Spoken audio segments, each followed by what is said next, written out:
আসসালামু আলাইকুম সম্মানিত দর্শক মণ্ডলী, আমরা আজকে কথা বলবো অ্যাপথোস আলসারটা নিয়ে। আমাদের অনেকেরই পরিচিত অ্যাপথোস আলসারটা বা এই সমস্যাটা, কিন্তু হয়তো আমরা অনেকের নাম জানি না, সেই কারণে এটা একটু নতুন মনে হতে পারে। বা অ্যাপথোস আলসারটা কি সেটা নিয়ে আমরা আজকে একটু কথা বলবো। তো অ্যাপথোস আলসার এমন একটি সাধারণ বেদনাদায়ক সমস্যা যা আপনার খাওয়া দাওয়া এবং কথা বলা কঠিন করে তুলতে পারে।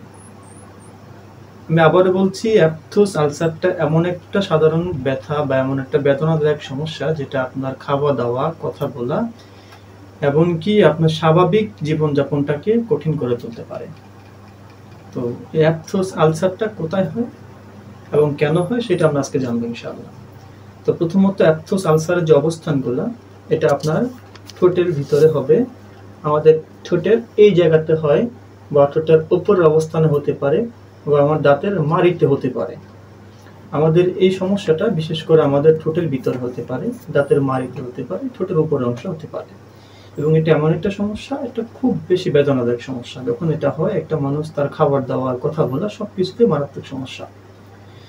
তো আমরা এটার কারণটা যদি একটু জানতে চাই, সম্ভাব্য কিছু কারণ আমরা জানবো।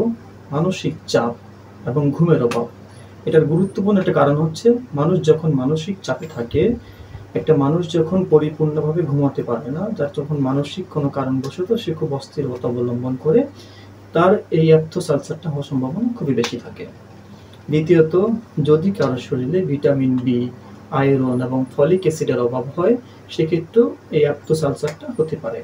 ইভেন আমাদের মা বোনদের, বিশেষ করে মাসিকের সময় যখন হরমোনের পরিবর্তনটা হয়, তখন অ্যাপথোস আলসারটা হতে পারে।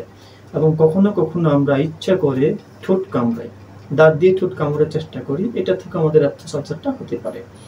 বা কখনো কখনো আমরা কঠোর ব্রাশিং করি, যখন অতিরিক্ত বা খুব জোরে ব্রাশিং করব, তখন আমাদের অ্যাপথোস আলসারটা হতে পারে। ইভেন এমনও হয় কখনো কখনো ভাইরাল সংক্রমণের কারণে আমাদের অ্যাপথোস আলসারটা হতে পারে। আবার বিভিন্ন ক্রনিক ডিজিজের কারণেও বা দীর্ঘদিন যাবৎ আক্রান্ত কোনো রোগের কারণেও আমাদের অ্যাপথোস আলসারটা হতে পারে। তো আমাদের অ্যাপথোস আলসার থেকে আমাদের বাঁচতে হলে কি করতে হবে? প্রথমে আমাদেরকে, যারা ধূমপান করি, তাদেরকে ধূমপানটা সম্পূর্ণ ছেড়ে দিতে হবে। এবং ঝাল, মশলা, অত্যাধিক গরম খাবারগুলো আমাদেরকে পরিত্যাগ করতে হবে। এবং মুখের ভিতর কঠিনভাবে বা শক্ত কোনো কিছু দিয়ে ব্রাশিং করা যাবে না, এবং নিজের ইচ্ছাতে ঠোঁট কামড়ানো যাবে না। আমরা যদি এই কাজগুলো করি, তাহলে হয়তো বা অ্যাপথোস আলসার থেকে আমরা মুক্তি পেতে পারবো।